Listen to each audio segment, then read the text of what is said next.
Anong gusto mo ulam? Sinigang? Sinigang na lang. Sa puso ng saging? Yun na lang ulamin natin. Talaga. Gusto mo yun? Adi yun na lang. Ito, may puso oh. Tawagan natin ng sitaw. Okay ka doon? Adi sige, yan na lang ulamin natin ha.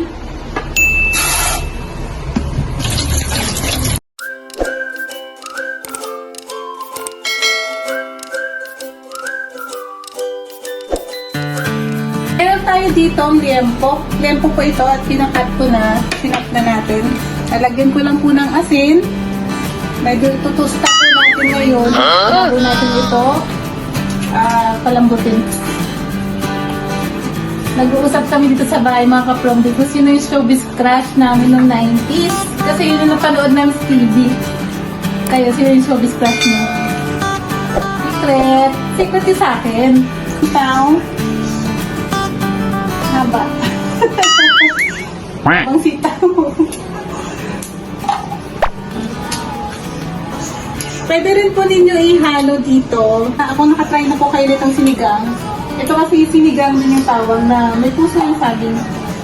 Pwede rin po ihalo yung kapag wala po kayong sitaw, pwede rin yung talong. O di kaya konting kangkong.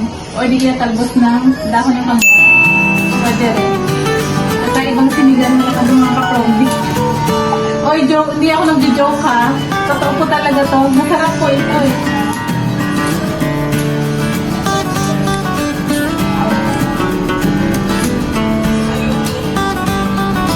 So, bababad po natin ito sa tubig. Or yung iba nilalagyan po ng supa para hindi kumikim yung puso ng saging. Pero ako ibababad ko lang po siya sa tubig. Then kapag nagluto kayo ng puso ng saging, huwag nyo na pong takpan yung kaldero or lutuan nyo para hindi siya mangitim.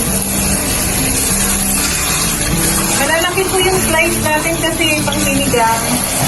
Saka malaki din po kasi yung slice ng ating karne. Brown na yung pork natin. Isabay na po natin itong sibuyas sa bawang. Nagmantika na rin po kasi yung ating karne. Yung bagoy. Kaya, ilagay natin yung kamatis na yan. Dito na yung flavor ng ating bagoy.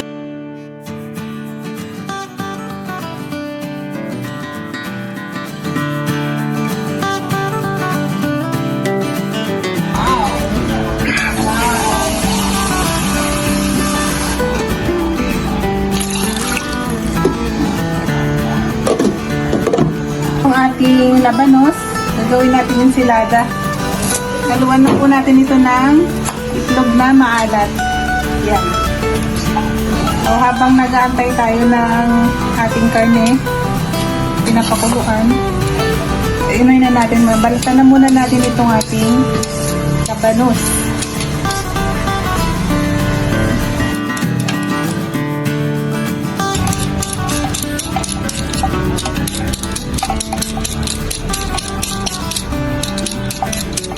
Mas okay po meron tayong partner sa ating ulam. Para naman po hindi siya malungkot. May partner yung ating sabaw.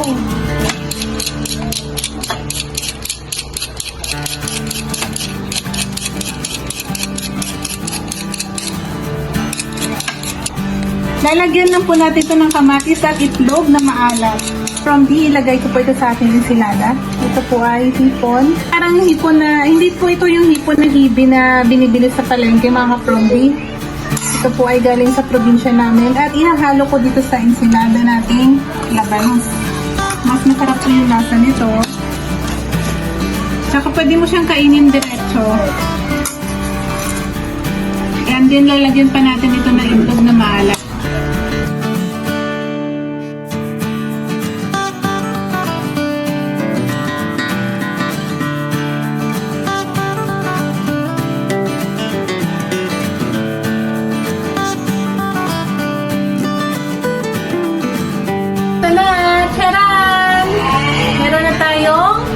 Labanos na ensilada.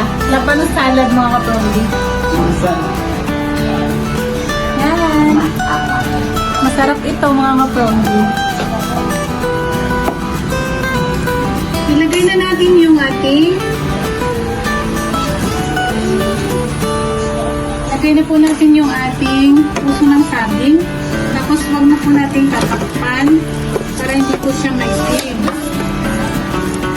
Mabilis lang naman po ito maluto.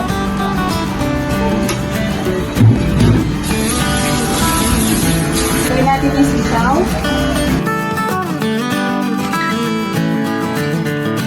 At lagay din po natin yung siling green. Last natin po mamaya yung pang-asim natin.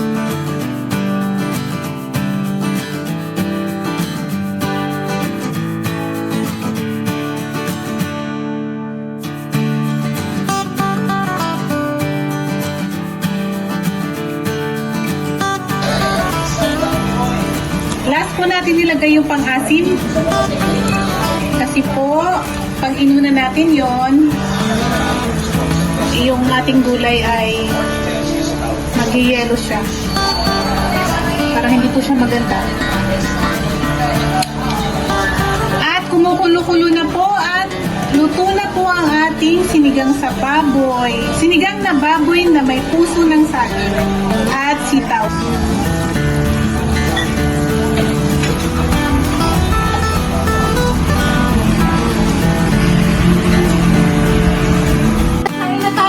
Prongdi, ito na lang yung kinuha ko kasi ako lang naman mag-isa kakain. Kasi nauna lang po yung mga kasama ko dito sa bahay. Meron tayo ditong manulak. Ulit. Ito naman ay milk tea. Matcha with yogurt. Ito na lang yung ating inumin mamaya. Ito mainit pa. Yung sabaw. Unahin natin yung sabaw.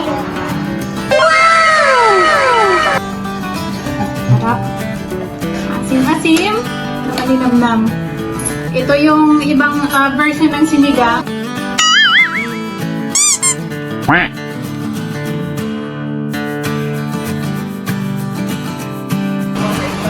Maraming salamat sa panonood mga ka-prongdi. See you again next time. Bye-bye.